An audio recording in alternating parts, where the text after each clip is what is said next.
Mesdames et messieurs, bonsoir et bienvenue dans cette édition d'information. L'Association des jeunes pour la paix et le développement de la Guinée a procédé ce week-end à l'assainissement du quartier Matam-Ludo. Une manière pour eux de rendre le quartier radieux et encore vivable. Le point avec Kelfa Presse Camara.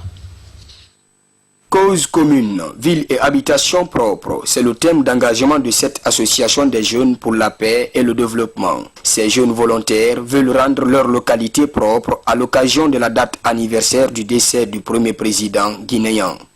Feu Ahmed Sékou Touré est décédé le 26 mars 1984 aux États-Unis d'Amérique. Le mouvement des jeunes s'emploie aussi dans la sensibilisation des populations sur le respect des valeurs nationales et les responsabilités liées à l'employabilité des jeunes. Il y a tellement de moustiques et des mousses le matin, donc on ne peut pas vivre avec ça. On s'est dit, bon, il faut prendre une décision, si c'est chaque semaine ou bien le week-end, on va essayer d'assainir le quartier. L'idée est venue chaque année d'organiser l'assainissement, le tournoi au nom de l'ancien président Feu Ahmed Sékou Touré, et grandir l'association et tous d'autres jeunes aussi. Si on est ensemble dans l'association, je sais qu'avec cette initiative-là, l'assainissement du quartier, ça pourra porter fruit. La mobilisation de cette association des jeunes pour la paix et le développement, comme indique son nom, est saluée par les citoyens et la marraine de l'ONG. C'est un devoir citoyen, c'est volontaire. Et on ne le fait pas pour quelque chose, mais aussi c'est pour marquer l'image de cette association et aussi assurer à nos collègues ou à nos jeunes que franchement qu'il ne faut pas faire quelque chose pour avoir en retour, je dirais, de l'argent. Ça c'est du volontariat. Une population en bonne santé, c'est elle qui peut bien travailler. Et nous savons que la saleté amène beaucoup de maladies.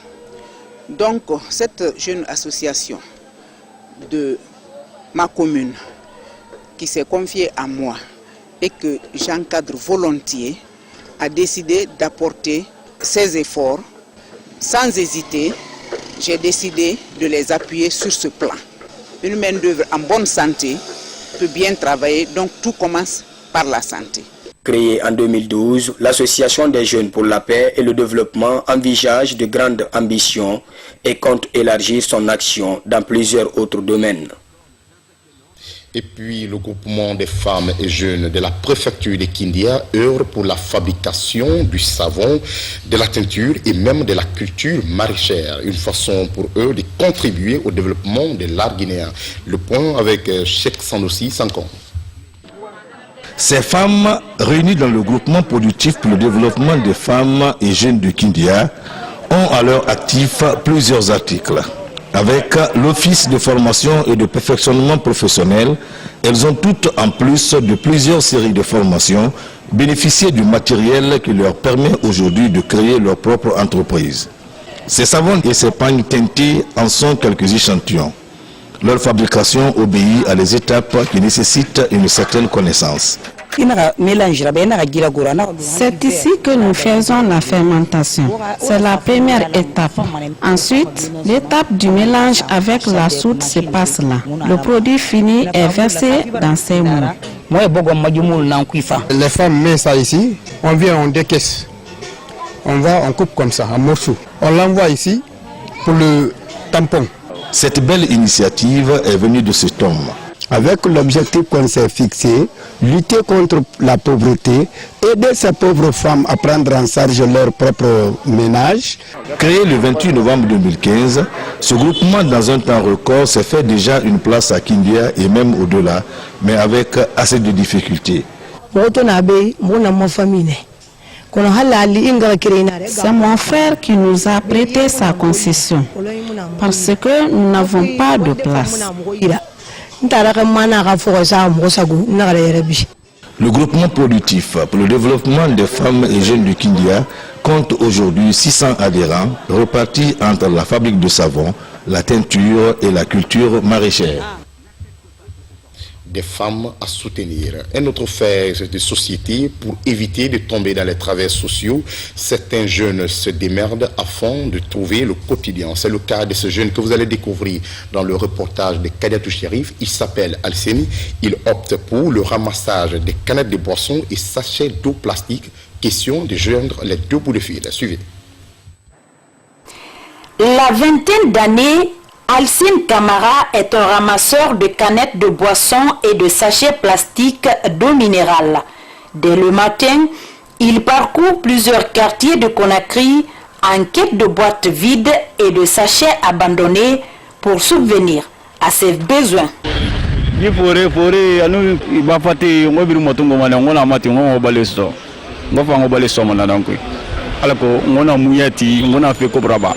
Un collectionneur à la personne de Ibrahima Sori Touré rachète les objets ramassés. Le kilo lui est vendu à 2000 francs guinéens. L'affaire des boîtes d'aluminium, ça fait partie du quotidien aujourd'hui des Guinéens. La plupart des gens, surtout des enfants qui sortent et qui viennent avec ça envers nous, nous ramassons le kilo avec les enfants à 2500. Et quand les fondeurs viennent avec nous, quand nous les appelons, ils viennent prendre à 4000 avec nous pour qu'au moins nous ayons aussi encore notre petit intérêt. Une fois ces objets rachetés, le collectionneur des boîtes vides et des sachets cible les usines de transformation de plastique et autres fondeurs d'aluminium pour les revendre.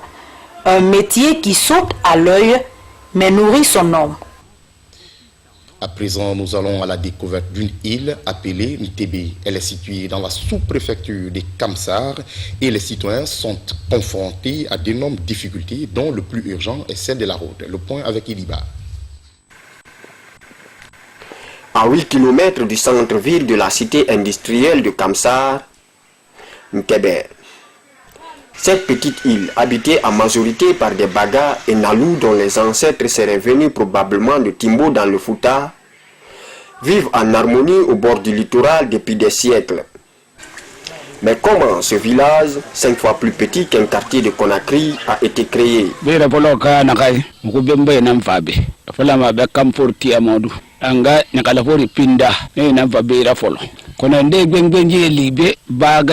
Na doka bara sika na bara fisanye kemebe kunabe kono mantrol sinke gwengi na kamfinde ki mukoka mantrol laji suru ku suru munamfanyi suru na ya kona jikira kaya meta kiranar kaya me lonni karanjinar na firin na mukutoro kube muguna kam masembe mangesanji be e ka fere nun kira ya bilimfi mukuma e kam kumali jikira kafira.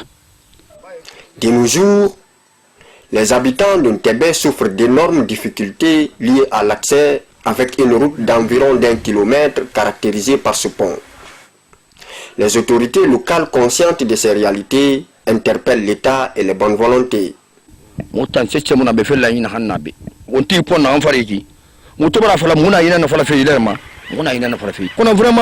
Alpha Kondaka Mugumadi, Moha Kiratangagri. Mutora, école Munabe, Kiramuna, Kawali Muna Urson de Okirima Moabe.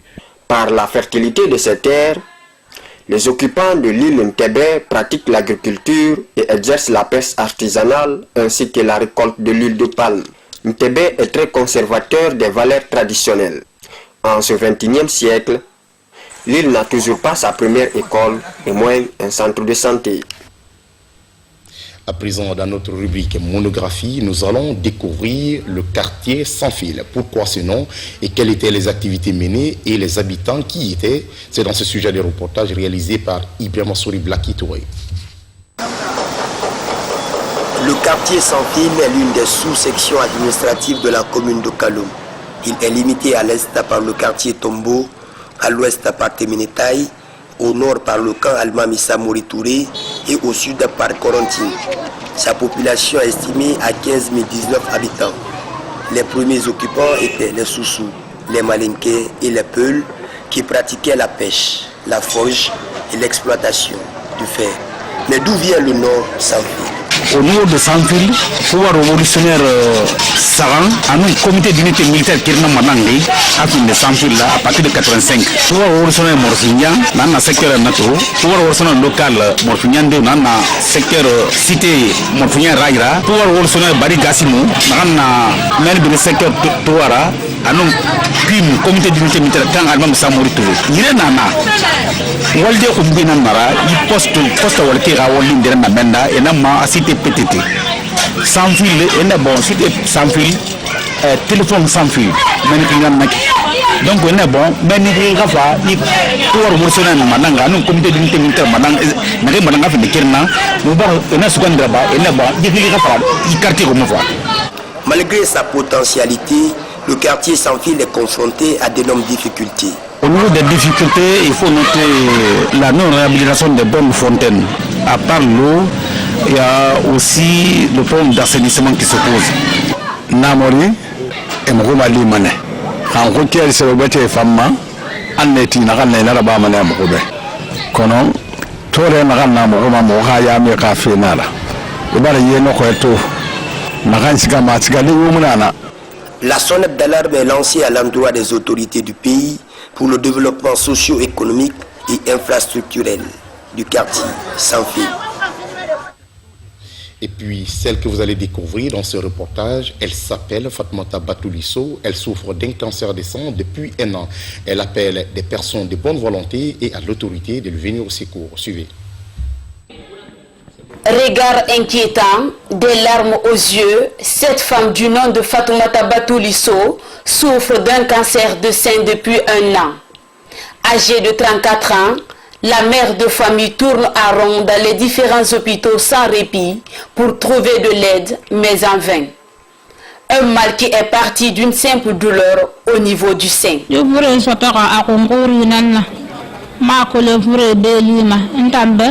Na ga jagone fore na dandam ma yagana mara to bar fore ba ha yurende mo na ga valaptanu do birka ne na ga sere se ben na ga ne tongo le pen ne tongo fure na ga min ko ra do ga nya birim mason agboye ne na ga ko ra nga fa nya sidin mo fa nya sidin son e va valambe son a ga bolo nya terena ne na ga abolo na ko bi fala men 5 millions 500 ala mona ma yande na alu 4 millions na abolon ko na depuis nganya sa bolon na ko bi na gambar so ka dangu 20 millions na serfira docteur na ga be radio na ganji mato manamu be ya ko si hamokira so to mo ga dangi itanga ko le ni barada va va na mayandi professeur Alpha Condé na ga gine Zene Condé.